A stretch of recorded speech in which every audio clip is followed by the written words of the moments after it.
Awesome. Well, welcome everybody to our final presentation for what's been a very full, very powerful week. Can't put it into words yet myself, really. So I'd like to present to you Kim Hallin, and she's going to talk about just a beautiful story that I'm sure we will treasure hearing. And Kim, thank you for having the courage to share this with us. And with that said, there's not a lot of technical stuff I need to pass over to you guys. We'll come back at the end, like we have been doing, for sharing and questions. And for now, over to you, Kim. Great. Thank you, Linda.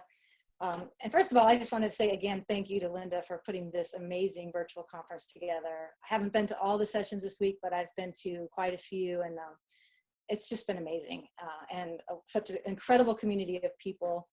And if I know Linda, I have a feeling that she's going to be thinking of other ways for us all to stay connected with each other in the future. So I'm excited about that. So Linda, thank you for your vision for this conference. And I'm really honored to be the one that gets to close it out with this story. So let me make sure that my slides are working here. Yeah, so I might need to escape and come back. Hold on. Whoops. Now we're going the wrong way. Okay. There we go. I hope they're moving on your end. I know there might be a little bit of a delay, so I'll try to pause in between. But real quickly, for those who may want to know a little more about me, again, my name is Kim Hallin, and I am a solopreneur who left a 20-year career in higher education management and fundraising in 2017 to take a leap of faith and follow my dreams of starting what I call an equine-inspired learning business.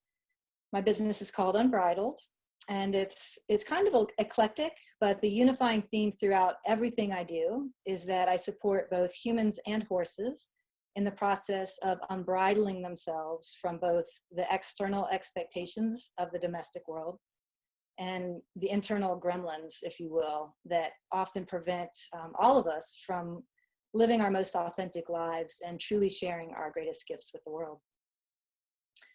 The tagline for my business, as you can see on the page here, is horses healing humans, healing horses, because I truly believe, as Linda does, that humanity needs the horses and also vice versa. One of the primary goals that Linda had for this conference is that it would be very interactive and experiential despite being virtual. And thanks to the amazing presenters who've led the way this week, I feel like that goal has been met and surpassed with flying colors. So in some ways, it seems a little odd to end a really interactive conference with a session where I'm simply going to be telling a story. And those of you who have joined will mostly be listening until we get to the end and have some question and answer. But those of you who might have been in Graham's presentation on Wednesday, he talked about how storytelling is an experiential experience. And so I think that hopefully that will come true today, that storytelling is an interactive experience. And so I encourage you to just sit back and allow yourself to get drawn into the story that I'm going to tell and to be captivated by the images of my horses. This is my story. It's also Shoki's story. And it's the story of each of the other members of my herd as well. But it could just as easily be your story, because every story is both unique and universal. So I think everybody's turned off their video and muted your microphones, and I'll get to it. Saying goodbye to a loved one, any loved one, is one of the hardest things in the world.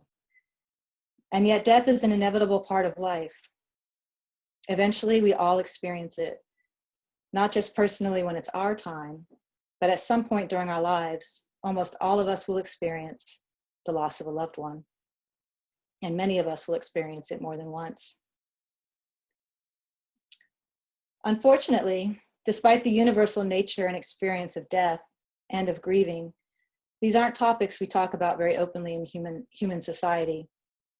And when we do, rarely does the discussion include an acknowledgement that there's much that's beautiful and sacred about this transition and about the release from an embodied physical form here on Earth. Today, I'm honored to share with you an amazing story about how my small herd of horses, particularly my Arabian gelding Shoki, he's the bay with the long white blaze that's pictured on the left in this group shot, guided me through a life-changing experience of learning how to honor this sacred time of transition. I want to start by acknowledging that the lessons they taught me aren't something I could have learned, at least not in the same way or to the same depth of understanding, just by hearing someone talk about it. What Shoki and my horses guided me through was an experience of learning and knowing by doing and being. That's what experiential learning is. My only hope today is that by sharing some of the actual photographs I captured in real time, I might give you at least a glimpse into what the actual experience was like for me. I hope that some of you or most of you had a chance to read the obituary that Linda sent a link to, and I think she's put it in the comments now too. I wanted you to be able to read this obituary in advance of my presentation for two reasons. The first is that hopefully it gave you at least a general sense that Shoki was not just a horse to me. He was my friend, he was my partner, my teacher, my inspiration, and my soulmate. He was a living reminder for me every day of my friend Billy, who rescued Shoki, and of the trust she demonstrated in me when she asked me to look after him just before she died. Shoki was also the sage and elder of my herd, and he was my right-hand man in my equine-inspired learning business. Everyone whose life Shoki touched adored him, and the hole that his passing has left in our hearts and lives is huge. The writing of his obituary was an important part of the process that Shoki and I went through together as we were saying our goodbyes to one another. It was immensely therapeutic to reflect on our life together and to decide what we both felt was most important to say. Having the opportunity to move through the end-of-life process with Shoki was truly a gift. It revealed for me in a very clear way that there are 6 distinct elements to the process of saying goodbye in a healthy way. I will use these 6 elements to give today's story some structure. And here's what they are. The first is making the decision. The second element is what I call navigating the crossroads. The third is a good death. The fourth is honoring our grief. The fifth is rebirth. And the sixth is a legacy. Depending on the unique situation leading up to any transition between life and death, how we move through each of these 6 elements will vary. But each one is important, and each one is a necessary part of the process. As I tell the story of how Shoki and I walked through these 6 elements, by no means am I implying that our story represents how it should be done. It's just one example of how it was done.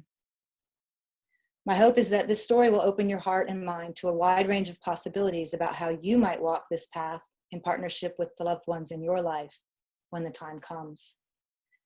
And I also want to say that although I've listed the 6 elements here in a specific order, they won't necessarily always play out in this order. And the truth is, most of them will overlap one another throughout the process, as they did for me and Shoki. The first element I'm going to talk about today is making the decision. And what I'm talking about here is the decision that those of us who are lifetime custodians and caretakers of beloved equine companions must make. And it involves a question I get asked all the time. How do we know when it's time to assist our horse's transition? And the answer is this: you will know because your horse will tell you. Our primary responsibility in this decision is simply to listen. And I mean listen to the horse, our friend, our partner. Because there isn't anyone else on earth who can tell us when the time is right. No one knows your horse the way you do. But what I can share with you is something my veterinarian confided to me after we helped Shoki with his transition. She said that most people wait far too long. And I believe this is because we're waiting for a sign that we can't ignore. We're secretly hoping that something will happen that will make the decision for us, or at least that will make the decision easier. But when we take this route of waiting for the decision to be made for us, we miss the opportunity to be present with our horse and with ourselves when it matters most. In Shoki's case, the signs could have been easy to ignore or to miss entirely if I hadn't been actively open to seeing them, or if it wasn't important to me to honor what I knew to be true about this particular horse. Shoki was an extremely proud horse. He was also amazingly soft and gentle. He had a commanding presence, and he was not afraid to step into his power when that's what the moment called for. He was the most sensitive horse I've ever known, and yet he was stoic. He was both skittish and deeply courageous. When it came to protecting the sanctity or safety of his herd, he never missed a beat. The name Shoki, which Billy gave him, means protector of hearth and home, and there couldn't have been a more fitting name for him.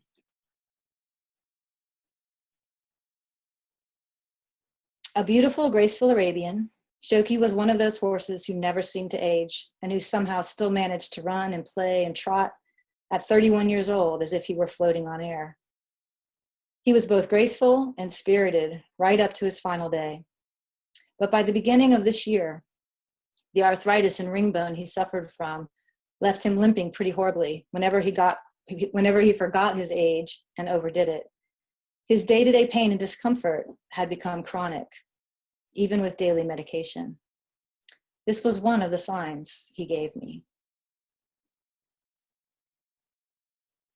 Another way Shoki told me the time was coming was when he started demonstrating symptoms of chronic sleep deprivation.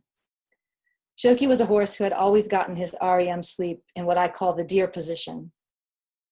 He was never a side lier, like what you see his pasture mate Puck doing in the top center photo here. If I ever saw Shoki lying flat on his side, which thankfully only happened a few times in our 19 years together, I knew it meant he was very sick. Complete relaxation is just not something Shoki embraced naturally or very easily. Unfortunately, as his joint pain advanced, it became uncomfortable for Shoki to keep his leg joints flexed in the bent positions required for lying in that deer position. So over time, at some point, I guess he simply made a decision to stop lying down to sleep. He could easily get up and down, and he would do this to roll. I'd see it pretty much every day. So I knew it wasn't that he couldn't get up and down. But despite my best and most creative efforts, I couldn't convince him to try sleeping on his side with his legs outstretched, which would have probably been more comfortable. And as we all know, lack of sleep is cumulative.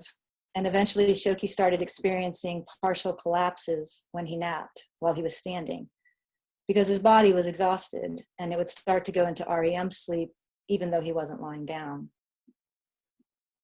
Obviously, this tendency toward collapse put him at a greater risk of injuring himself or even of unintentionally getting cast under a low fence board at some point. But the most telling sign of all, and the one that ultimately convinced me without a shadow of a doubt that Shoki was telling me it was time, was when the dynamics of the herd took a major shift. Up until that day, Shoki was, in every aspect of these words, the heart and soul and spirit of my little herd.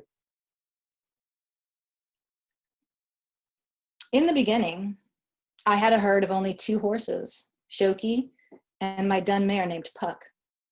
In 2006, I bred Puck, and in 2007, her red dun filly Tempo became the 3rd member of my herd. These 3 horses were extremely bonded, and even though Shoki was not Tempo's biological father, they were a family unit. He helped to raise Tempo, and from the day she was born, she idolized and adored him. Their relationship was absolutely one of father and daughter. Of these 3 horses, Shoki was the one who had been at my farm the longest. He was also the oldest. These 2 factors alone were probably enough to ensure that he would always be held in high regard by the other 2. But Shoki also just had something else about him that made him special. He was regal and proud and stately and expressive, and yet he was also compassionate and, above all, he carried a very deep sense of responsibility for the well-being of the other two horses and of me. Shoki was the partner of a lifetime for me. I am the horsewoman I am today because he made it his life's purpose to make sure I didn't forget mine. He was my inspiration and my aspiration. Years later, when I started my current business and decided to add 2 more geldings to my healing herd, pig, actually I didn't decide that, the pig just showed up, but it was Shoki's approval I had to get in all of these cases. And the others, the horses and the pig, all knew that his approval was the one they had to win. The first horse I added to my herd was Marcus. Shoki and Marcus had a very turbulent relationship in the beginning. Not only was Marcus the first outside horse I had attempted to integrate into my tight-knit herd of 3, but Marcus was a retired show horse who had never lived in a herd. He was not good at reading the other horse's body language, and he had no idea how to take care of himself in a herd situation. But over time, with a great deal of support and mentoring from both me and the other horses, Tempo in particular, Marcus did learn how to be a horse, and more importantly, how to become a contributing member of the herd. Once he was accepted into the herd, Marcus worked really hard to win Shoki's approval and friendship. And the bond these 2 geldings eventually developed touched my heart to the core. Each, it seemed, filled a monumental gap in the other's emotional and social landscape. Gaps that I don't think either of them even knew existed prior to the beautiful friendship they forged together.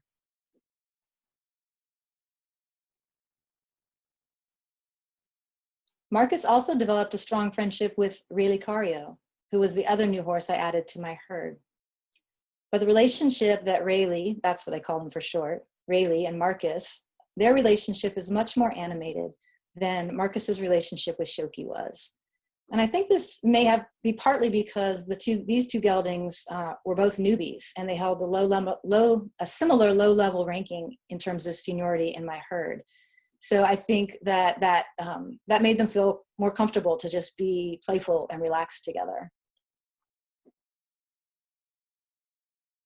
Interestingly, Rayleigh also had a very spunky relationship with Shoki.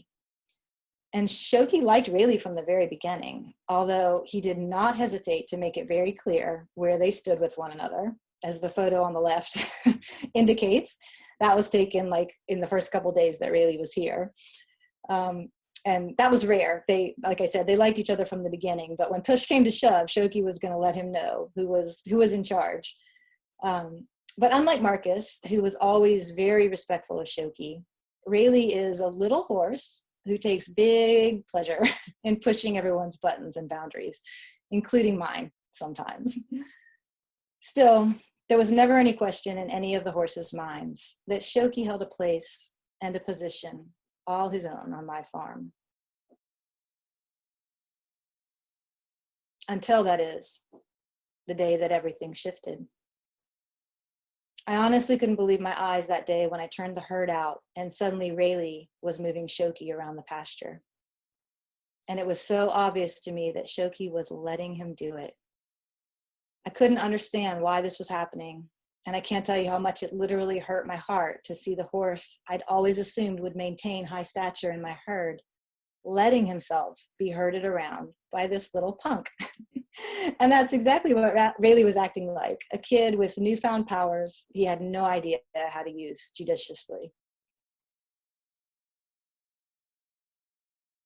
But as I continued to observe this dynamic over the next few weeks, it became clear to me what Shoki was doing. He had spent all of his years on my farm modeling for the other horses how to lead with grace. And now he wanted to give them a chance to practice while he was still here.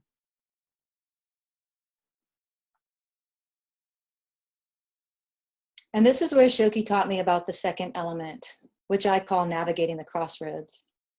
This is a phrase I actually borrowed from author Linda Kohanov, because it was during the same time period that I first pulled card number 20 from her deck of archetype cards that go with her book entitled The Way of the Horse.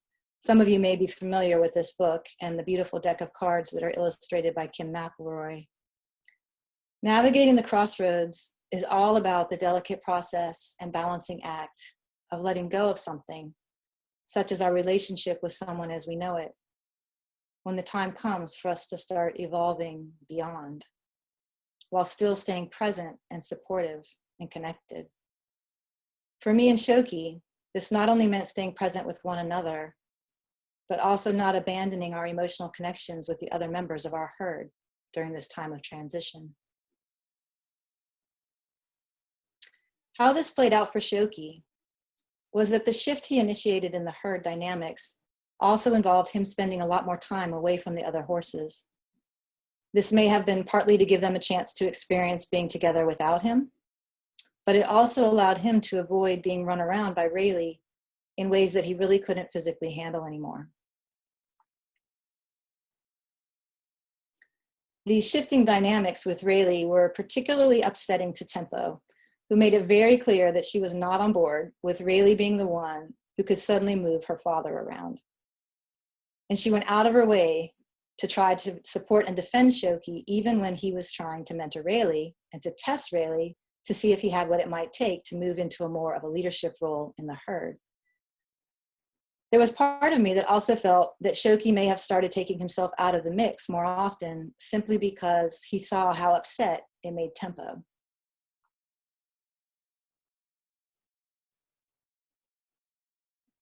As for me, I took advantage of the times when Shoki was off by himself to just go sit with him, quiet my mind, and open my heart. I asked him to help me understand what he was doing, and I also asked him to tell me what he was needing from me. During one of these conversations, I specifically asked him for guidance and clarity around the decision. I told him that I could see he was backing out of the herd dynamics and that I recognized he was doing this by choice. What I didn't know was whether this was his way of telling me that he was ready to go. I admitted to him that I was never going to be ready for that myself. But I also reiterated to him the promise I had made a long time ago, that I would be here for him when that time came. I also told him that the last thing on earth I wanted was for him to suffer in the end. In the space of silence that followed this question, I just sat there observing him and searching his face for an answer. I admit that at first I was a little frustrated because he didn't seem to be trying to communicate anything to me. But as I watched him, I started to notice that he was shifting his weight ever so slowly and subtly back and forth from one front foot to the other. It was so subtle that I honestly had never noticed it before. But in that moment of stillness and pause, I saw the true extent of his pain. I could tell he was hurting, even just standing at rest. The daily dose of Equiox I'd been giving him for months was no longer enough to keep him comfortable. The tears started rolling down my face at this realization. Okay, I said. Okay. I promised you I would be here for you when this time came, and I will not break that promise. And then, in order to hold myself accountable, I left him, and I went directly inside that moment, and I called my vet to make the appointment. She and I picked a date the following week, at a time of day when I knew the neighborhood would be quiet, and early enough that the rest of the herd would have a chance to say their goodbyes before he was buried. She asked a few questions, and I explained to her how I wanted it to go, and what I needed to take care of before she came. She assured me that she and I could support him together safely on our own. She had been Shoki's vet for almost 20 years. I trusted her implicitly, and I knew that if she was here, not only would Shoki be okay, but so would I. After I had made the vet appointment, I went back out and told Shoki, through my sobs, that everything was set. Then I asked him to show me where he wanted to be buried. I explained that there were really only 3 options that wouldn't put the gravesite too near a water source or too near the extensive root systems of the big oak trees on my property. I wasn't expecting an immediate answer, but later that day, I noticed Shoki standing directly over one of the spots I had offered him as a possibility. This wasn't a spot where I'd ever seen him standing intentionally like that before, and he was all alone. So I went out and I stood there with him. "Is this the spot?" I asked. He sighed, lowered his head, and licked and chewed. And that's how the gravesite was chosen. A little while later, I looked back outside, and Tempo was standing there in that same spot with Shoki. At that point, there wasn't a doubt in my mind, not only that this was supposed to be the gravesite, but also that Tempo knew what was happening, that she understood the decision Shoki and I had made, and that she was working to make peace with it herself.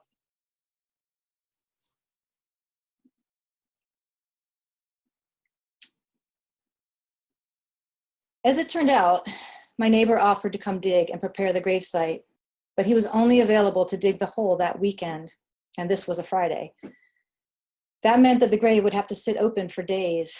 At first, I felt a little panicked about this, mostly because I wasn't sure I could handle seeing it out there every day, but also because the spot was inside the back pasture, which meant I'd have to secure it to make sure none of the other horses accidentally fell in. But I really didn't need to worry. As it turned out, Shoki and the other horses seemed really happy to have the time to get to know his gravesite after it was dug. And I kid you not when I tell you that Shoki spent a couple of hours there every single day, and that most of the time, Puck and Tempo were with him.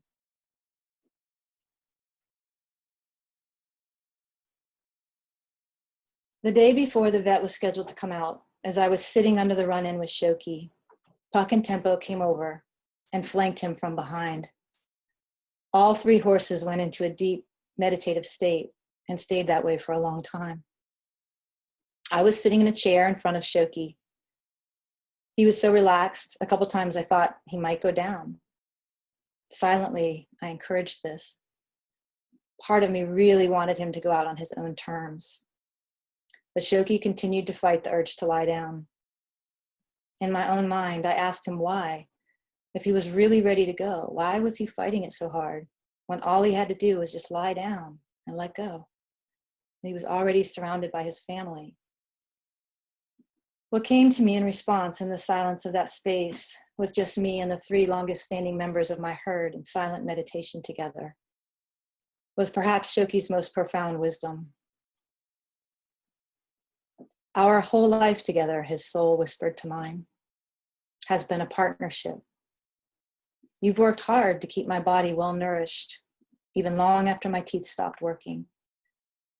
You've gone out of your way to keep me moving comfortably, even as my joints have continued to deteriorate. Day in and day out, you've prepared special meals and given me medications to manage my pain. I've accepted and appreciated all of these gifts because I know they were offered in love. Your efforts have allowed us to have much more time together, and we've done so many important things as partners through Unbridled these past few years. I'm grateful you made it possible for us to share our healing gifts together in that way, because we make a great team. If you had not been here for me, I would have passed years ago on my own, naturally. Our partnership is what's kept my body going. Now it needs to be our partnership that lets it go. I can't do this by myself.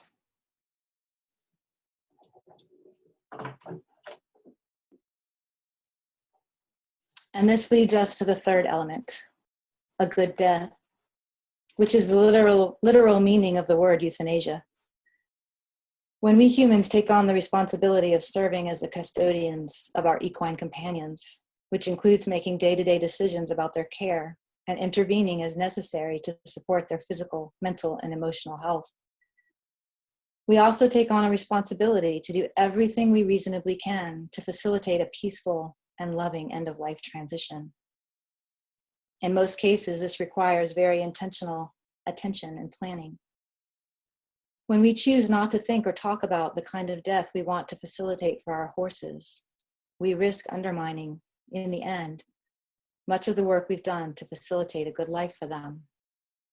Without a doubt, the best ending to a good life is a good death.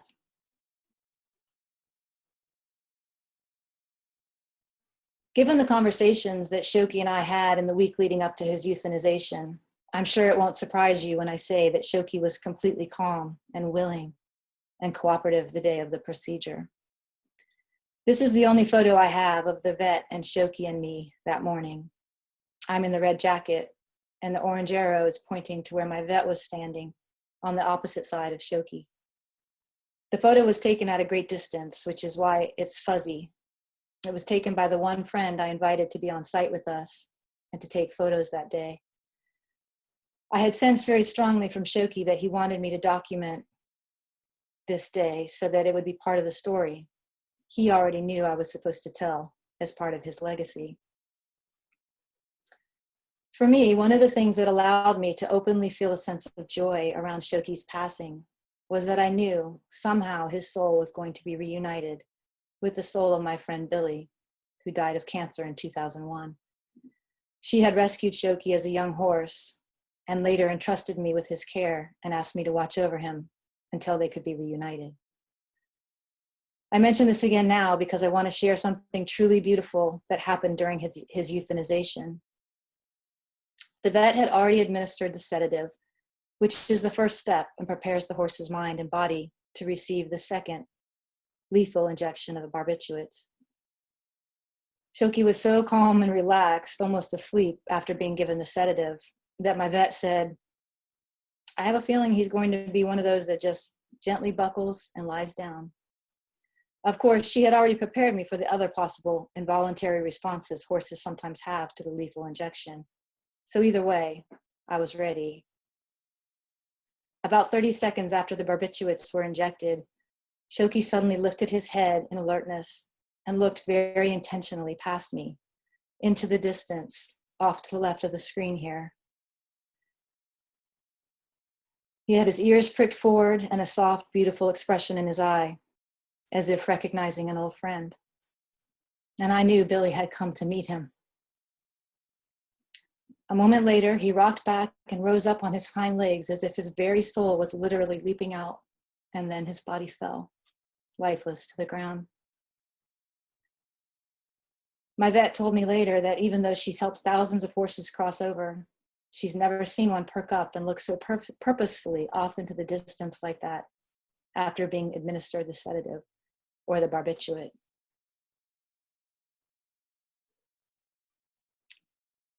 Now it's time to talk about the fourth element, honoring our grief. Although this element had actually started a week before, the grief took over as soon as Shoki's body hit the ground. My vet was wonderful. She was a centering force for me in those moments immediately after Shoki went down.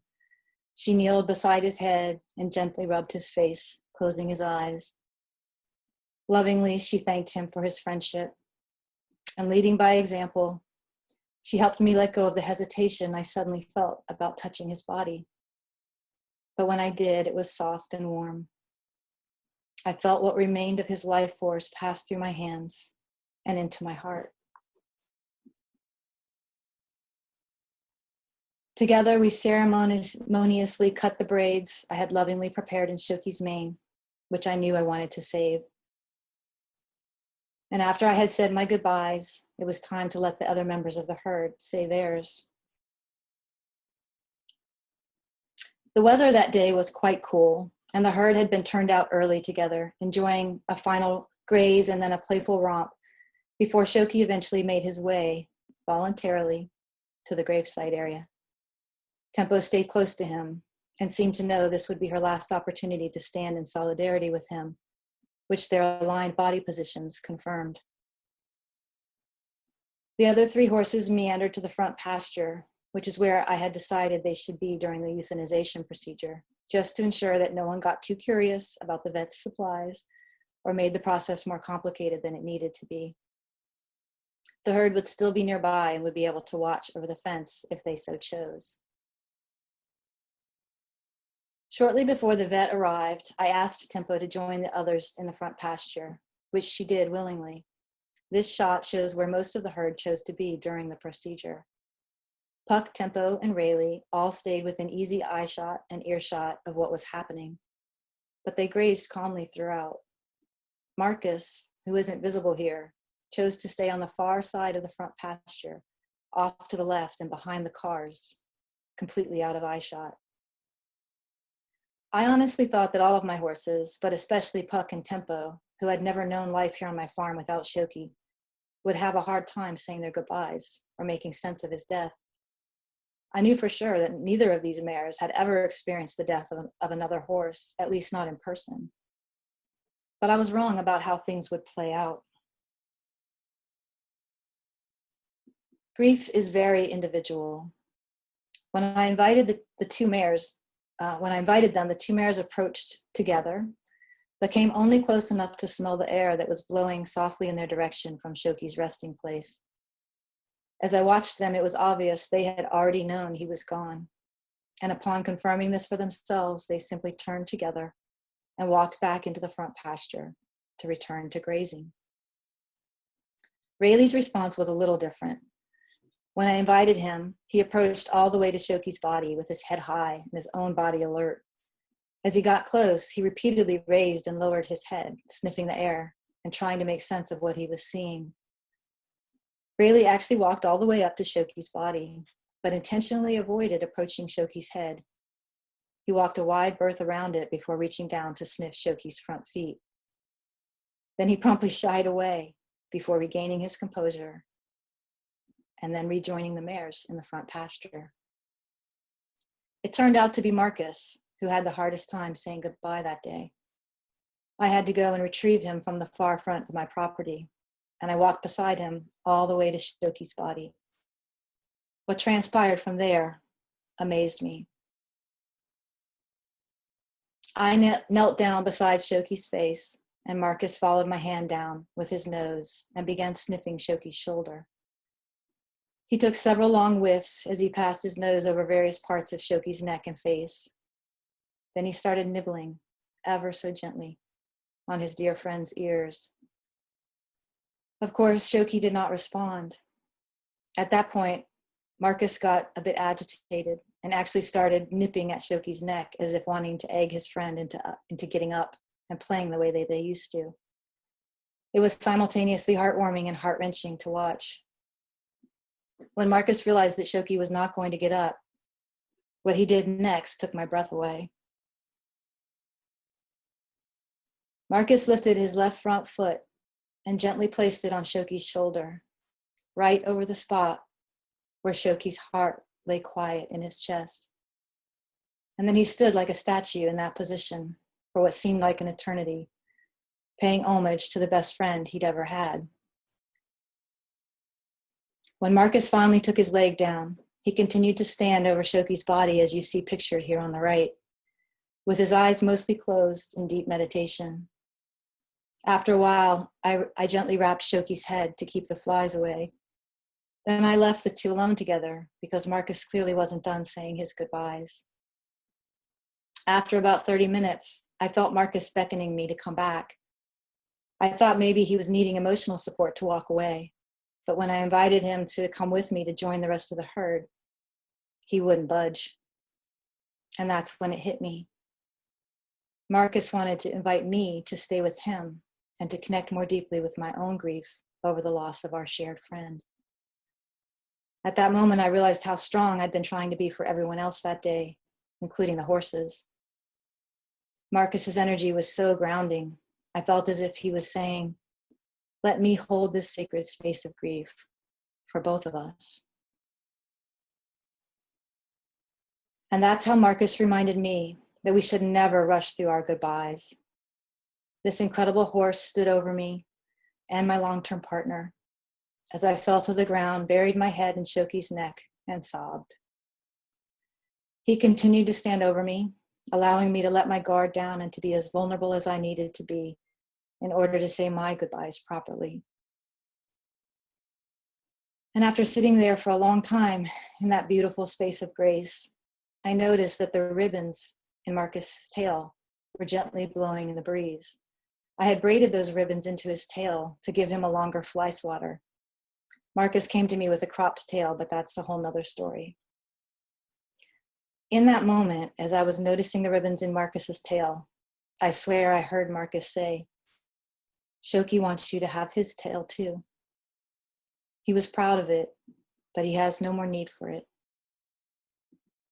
And then Marcus supervised approvingly as I trimmed and collected Shoki's long tail hairs, placing them in the box with his braided locks of mane. All of this was such a profound gift, none of which I would have done or experienced without Marcus's leadership.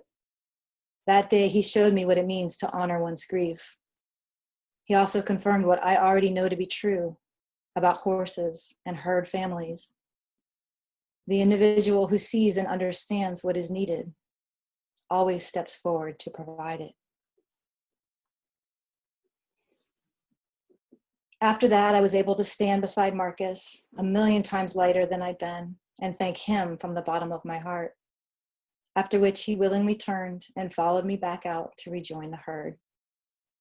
Then my neighbor came and we buried Shoki's body, along with some ceremonial gifts I had chosen to bury with him.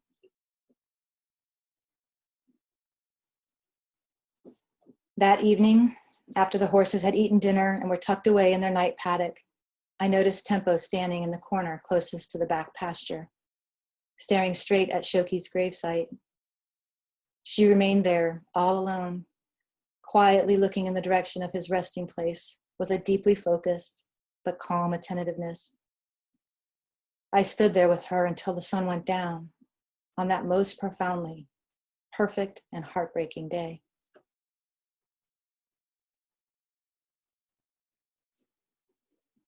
The herd's element of honoring grief did not stop there. In fact, it went on very deliberately for 2 more weeks.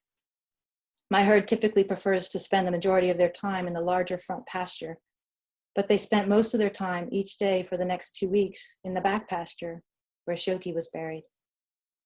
They all, individually and collectively, spent quite a bit of time actually facing the gravesite. For some reason, I had a circle around the gravesite, which is where that orange marking is. I'm not sure why it's looking like that right now, but anyway, that's where the gravesite was.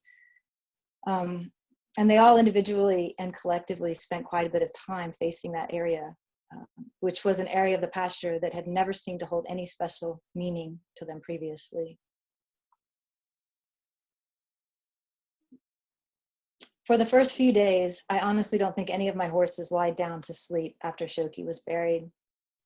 On the 3rd day, they very intentionally took turns sleeping and spent a lot of time huddled much more closely together than is usual for my herd.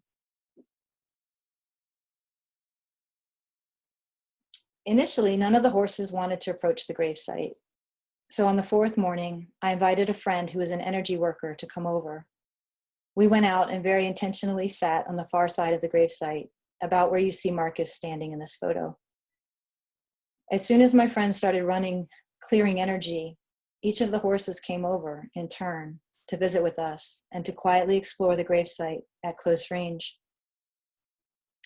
Still, all of them, except Tempo, were very careful not to actually walk across or even step on the areas of the ground that had been involved in the burial. But Tempo, she walked right over it, just once, very slowly, as if wanting to draw what was left of Shoki's energy right into her feet. This photo was taken a little later that day, after we went back inside and I looked out the window. All 4 horses continued to spend time that day immediately around the gravesite, but none of them, not even Tempo, walked over it again. And even today, 7 months later, it's very rare for me to see any of the horses standing or walking over this spot. When they do, it's very slow and intentional, and usually with their noses to the ground. And now I want to talk briefly about the 5th element, rebirth. This element wasn't even on my radar before I went through this shared experience with Shoki and my herd. The death process is not only an opportunity for spiritual rebirth for the one who is transitioning, it also requires those of us who are left behind to reimagine ourselves and our lives without them. If you have ever experienced the loss of a loved one, you already know that nothing, and in many cases, I literally mean nothing, is the same after that person or animal is gone. I knew that the dynamics within my herd would change dramatically when Shoki was gone, and he even did what he could to begin preparing them for the transition before he left. But what was most fascinating to me was that the herd intentionally did not try to sort this out immediately after his death. Instead, what happened is that the second longest standing member of my herd, who also happens to be the only member of my herd who is a mother and who has the embodied experience of a mother's protective energy, immediately stepped into the role of temporary leader of my herd. For the first 2 months after Shoki's death, I saw aspects of Puck's personality I had never seen before, as she stepped willingly into the role of my partner and the right-hand man, so to speak, in helping me manage the day-to-day movements and responsibilities of the herd. She also helped to keep things functioning in the farm and on my business as we moved through this period of mourning. The other 3 horses and I were all deeply grateful for her leadership and afforded her a level of respect and authority she had never commanded before. But Puck is not really invested personally in where she stands in a ranking, nor is she really willing to put forth the effort required to maintain a high position in the resource guarding pecking order of a herd.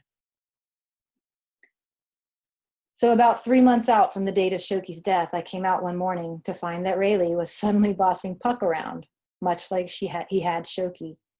And just like Shoki, she was totally letting him do it. Rayleigh may be small in size, but he has big ambitions, and it was clear that he had decided it was time to make his move to capture the top spot in the new resource guarding pecking order of my herd. I was truly intrigued to see how all of this was going to play out.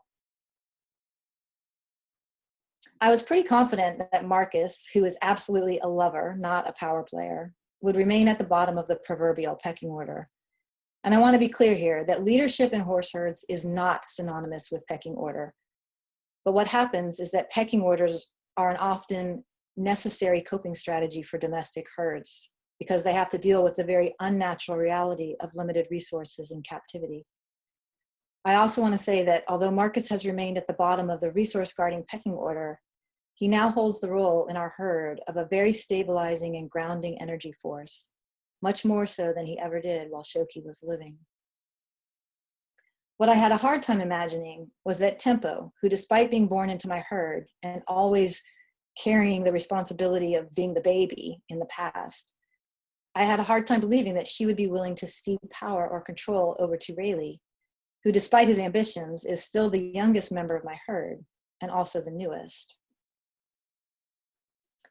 Well, my instincts were right. Tempo made it very clear she was having none of Rayleigh's power games, and she was quick to show him that she has every intention of honoring her father's legacy by being the one who steps into his place of responsibility for the overall well-being and safety of the herd. While we all still miss and mourn for our beloved friend and mentor, seeing my other horses have the presence and courage to move on and to begin writing the next chapter of our shared story provides the perfect segue into the 6th and final element: legacy. This is all about how we, collectively and individually, choose to carry forward the spirit and energy and love we feel for the one we've lost. This element began while Shoki was still alive, as he and I worked together on the writing of his obituary. Because Shoki was loved by so many involved with my equine-inspired learning business, I knew that I wanted to offer a way for people to make a contribution in his memory. I had a lot of different ideas about great causes we could direct these contributions toward. But when I asked Shoki about it, he was very clear that the legacy he felt proudest of was the way he'd taken care of his herd family. And he wanted to be sure we were the ones who benefited from any support that was given in his name or honor. So that's what I did. And now every day when I do the work of tending to our precious herd, I know he's walking beside me, and I know his legacy lives on in all of us. His legacy also lives on right now here today, as I've shared this final story about his journey. Shoki's legacy is a legacy of love and commitment and pride and friendship and of eternal horse wisdom. May each of you carry some of this wisdom with you today and into your future.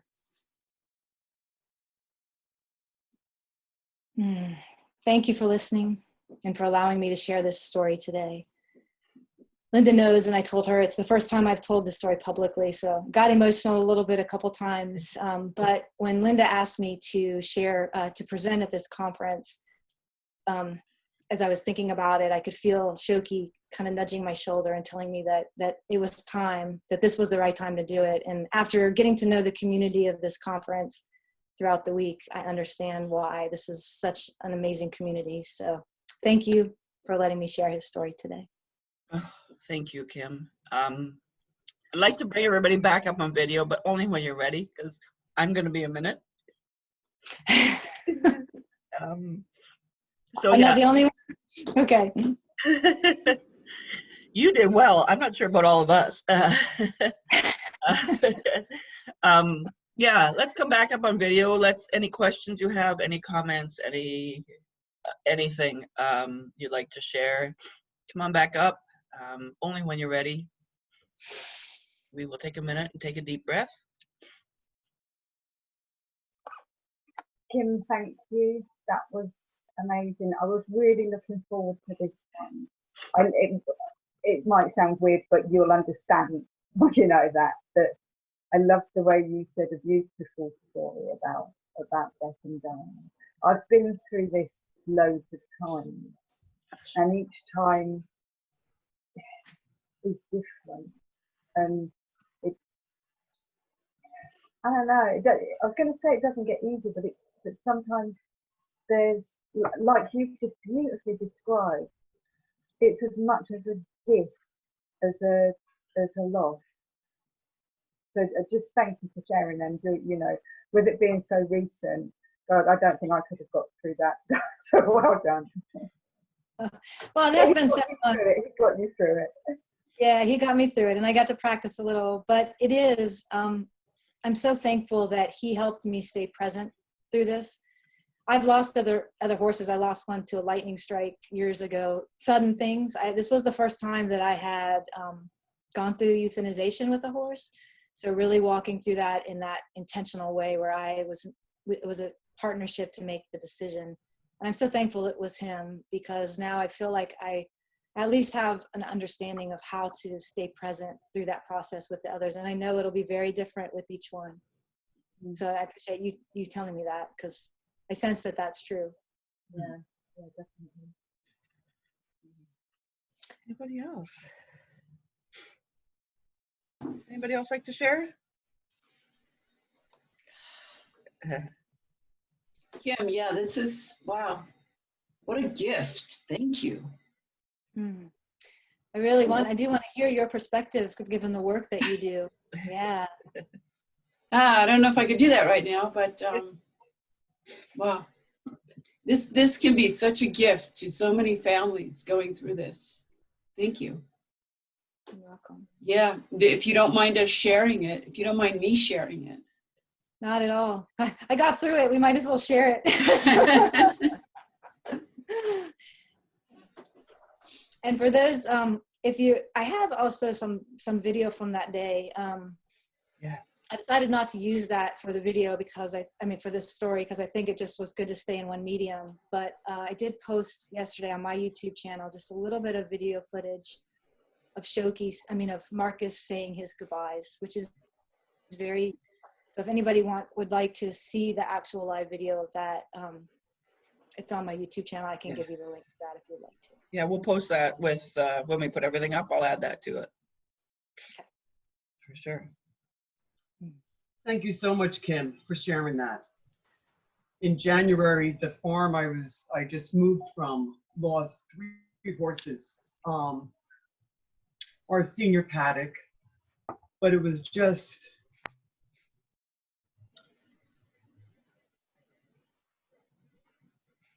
important to me, the way they observed what was happening, the reaction to the herds.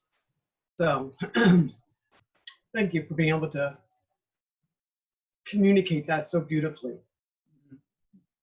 Thank you, Eileen. It is so important. I think everyone here, this community probably understands the importance of those goodbyes, but you know, in the horse industry, there's a lot of, especially at boarding facilities, I think a lot of times, because different people own the different horses, and it's just, a lot of times they're taken to a vet clinic.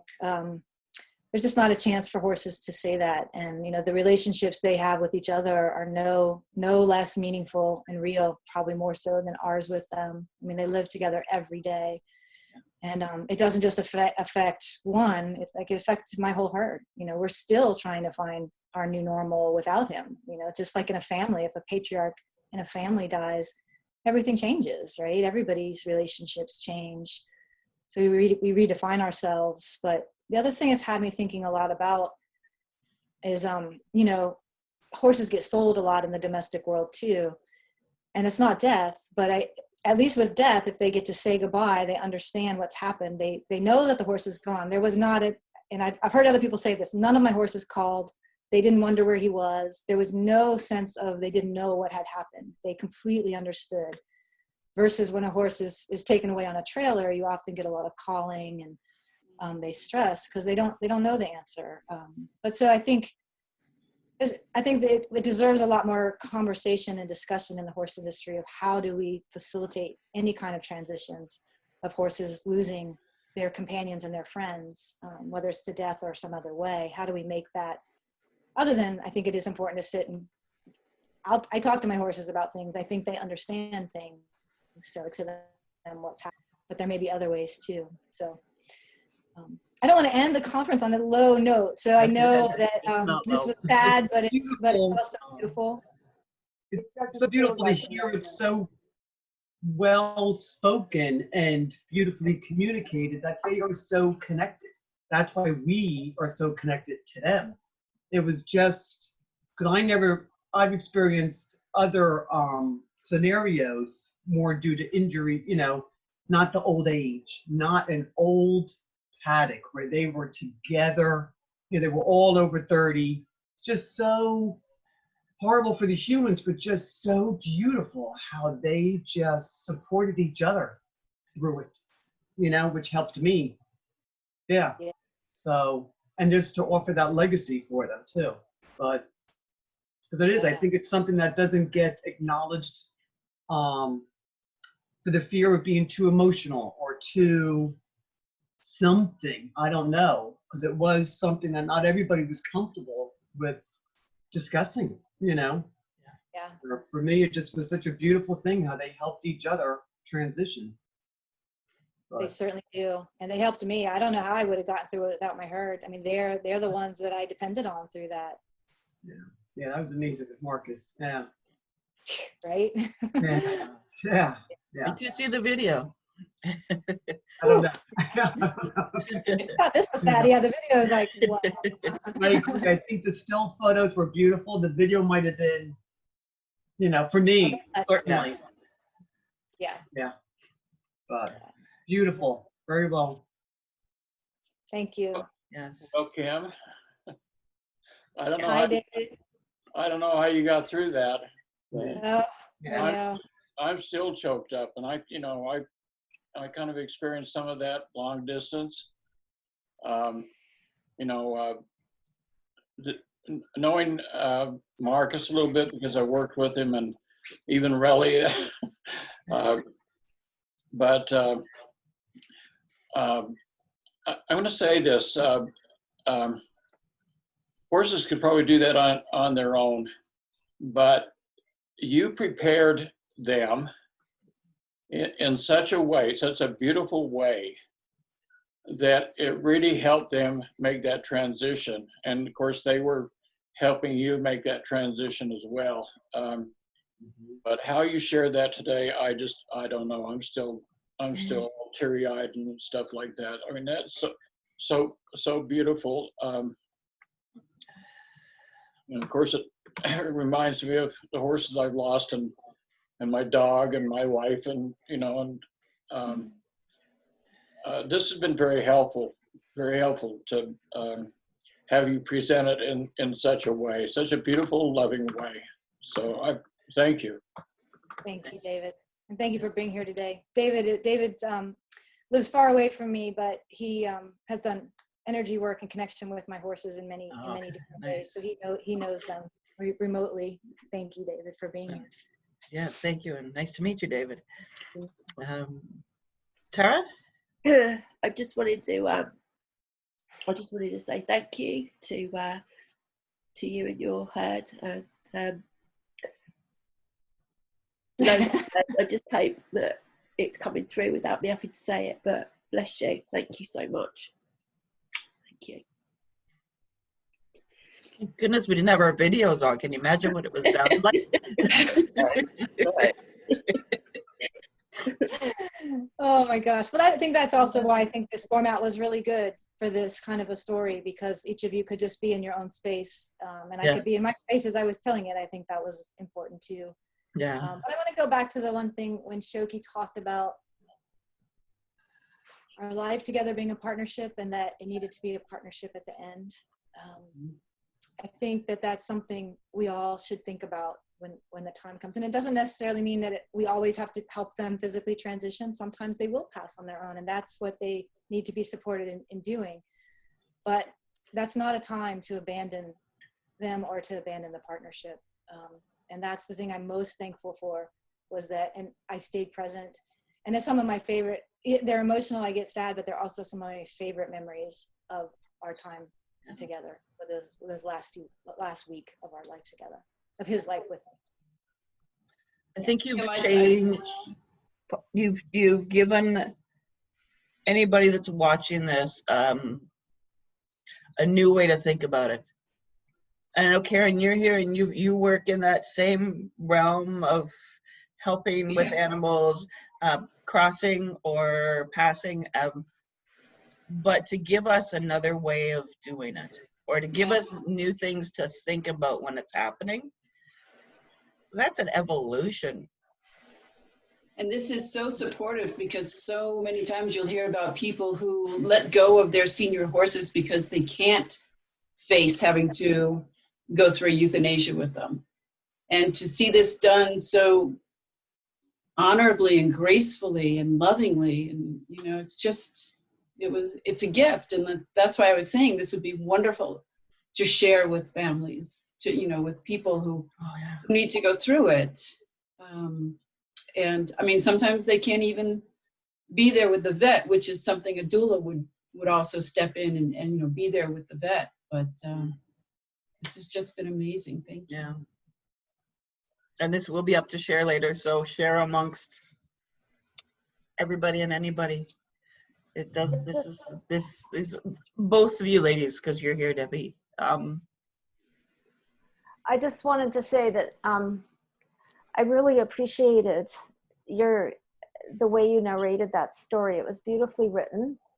I think many of us, certainly I can speak for myself, I've lost horses under less than circumstances that I didn't want to. But I think one of the things that it's an example of also is not just about the transition, but you actually provided hospice care for your horse. And I think that that's the other aspect of that. Somebody mentioned many people are not able to afford to retire a horse or look after an older horse. And there is this great need for hospice care of all animals. I mean, you see dogs up for adoption as soon as they're too old, and things like this. But I that was a beautiful example of how to provide hospice care for a horse, really. Yeah. And you are so right. There's so many senior horses in the world that need a soft landing, because, I mean, that's why Marcus is with me. When he could no longer be a show horse, she didn't really have any use for him. And unfortunately, because he had never lived in a herd, she tried him a couple other places where he got beat up. In fact, the reason he has the cropped tail is they put him out with a bunch of yearlings that were weaned. They thought he could babysit the babies, and even the babies chased him off his food and chewed off his tail. He had no idea how to be a horse. And so when she came to me, he was either going to be put down or I was her last chance, last hope. So I was really invested in trying to make that work for him. But his story is not unique. There's a lot of horses that once they can't be useful in the traditional way, they need a soft landing.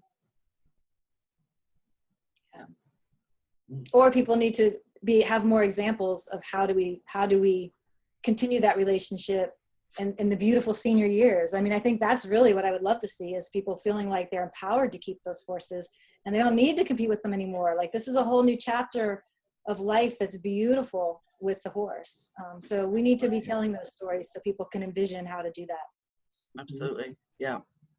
And I think in, working in the therapeutic setting, it's very much how we treat our horses is how we treat our society at large. And given that the therapeutic work that we do is all about relationship building with the horses, it's like, well, when they get older, are we just going to get rid of them then? Or is that what you do with your elderly parents or your grandparents or whatever? Yeah. So, I love the way that you went through all the stages today, Kim, when you were telling us the story, because when you work with clients therapeutically and it's all kind of a family, it's enough going through it yourself, but actually you're responsible for all these vulnerable people as well. Well, you're not responsible for them, but it affects all these vulnerable people. So, we've had quite a few passings at our centre now because horses just don't live as long as we do. And we have to take into account clients that are with us at the time that may have a particularly strong relationship with each other. And we even have to think back, before we put out an obituary on Facebook or whatever, we have to think back to clients that have been with us a few years ago that maybe still would read the Facebook page, and we don't want them to suddenly see it in front of them late at evening. So we kind of have a procedure where we have to contact people. And that varies from if we know in advance that we're going to have to say goodbye to a horse, or if it's a sudden thing. But, what you went through with Shoki, I find it really sort of supportive and strengthening when we lose a horse here. And I'm going through all this stuff, but other people are too. And it's all about feeling the love, isn't it? And how much love there is for these horses. And you mentioned earlier, Kim, about how very often sort of like in the conventional world, that because obviously we're not in the conventional world, we're not in the normal world here, but in the sort of mainstream world, horses just kind of disappear, don't they? Like, don't talk about it very much. I remember when I was a kid growing up, I'd go down to the sort of stables one day and one of the horses would have gone, and oh yeah, okay, it got shot yesterday. But what I found amazing about, like you, having to kind of learn how to go through these processes in the best way, is that it actually gives people a chance to experience it that then helps them in their wider life. So I know that going through losses of my horses helped me when it came to saying goodbye to my dad and my mum. Yeah. And so I don't think that hiding things away is the answer, exactly as you sort of said in your beautiful story, Kim. Is actually one of the gifts that the horses give us as they leave us, is preparing us for the other losses as well. Yes. Yeah. And you brought up a really, really good point about that I almost struggled with. So many people loved Shoki, and I knew their hearts were going to be broken. I mean, there were a lot who knew, we had even talked sometimes about, I'm waiting for him to tell me, people would be there on his good days and bad days, but this was my relationship with Shoki was so personally, emotionally for me. And this was my first time going through this, that I actually made an active decision that for that week after I called the vet, I cleared my schedule. And I didn't feel like I didn't want to answer the questions about how do you know it's time? Oh, he looks good today. I knew that it was such a tenuous place for me emotionally that I had to protect that space. And I knew I was going to create a way for them to make a contribution and all of that. But I just had to protect myself and Shoki. I also asked him, did he feel like being visited? And what I was getting back, maybe it was me projecting too, I don't know. But I felt like everything was just saying for us, for this, me and my herd, for that experience, we just needed to cocoon ourselves through the process. And I had to honor that. And that was hard because I knew I was very worried about, I'm like a lot of people, I tend to worry about what everybody else, how's everybody else going to feel when they get this news? But everybody was actually very loving and supportive. They knew that that was a very hard thing for me. I think as I go through it more later in the future and with different horses, I may be able to have a different way of approaching it. But I'd love to hear how you do that, where you manage sharing the news and with people who care about the horse and still being able to For sure. have control and the privacy that you need when the horse needs to go through that. Absolutely. Yeah. Well, as I said before, go over to our Humanity Needs the Horses page. Anybody's welcome there. It's a private page, but go over, share your thoughts on that. This will be up there by the end of the day. David, yes.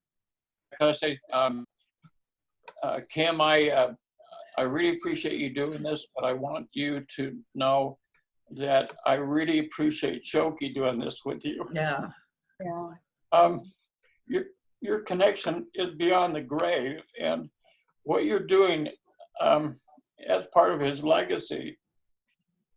Sorry, I'm so emotional. I didn't really get to know Shoki, and I never met him in person, but when I did his portrait, is when I connected with him and realized what an incredible being he was. But this message that you're presenting after his passing is so incredible and so needed. So I want to thank you for doing this. It's got to have been hard, but you did a wonderful job. But Shoki, just tell Shoki that this is really important work that he's doing with you. Thank you for that. Yeah. And he was here. In fact, I put these are 2 pictures of him back here. They're not usually in here, but I brought them today. Yeah. Thank you, David. Absolutely. Well said, everybody. I have no words. I think I just want to add in one thing, and I don't think people are always aware of this, but when we grieve the loss of an animal, it can also bring back things in our past that haven't been fully grieved. So, there can be different layers of grief that come up for us. And so maybe if you're standing with someone who's going through that, maybe just understand that they need to get these different layers out. It may happen. Yeah, absolutely. Yeah. Deep breath. Thank you for providing a soft landing for the whole conference. I'm sorry, I'm really emotional. I will sum up my words later in a video. Yep. But thank you, Kim. And thank you all for holding the space for Shoki and Kim to do this and to share this. Such an important message, as all of these messages have been in the last 5 days. So with that, I will say goodbye and fall apart. So Thank you, everybody. Thank you, hug. Kim. Thank you, Kim. Thank you. And thank you Post all to for being everybody. here. Linda, big hug What to a you. privilege. Thank you. All right, Kim, stay put. Don't go to her. Good night, everybody. Good night.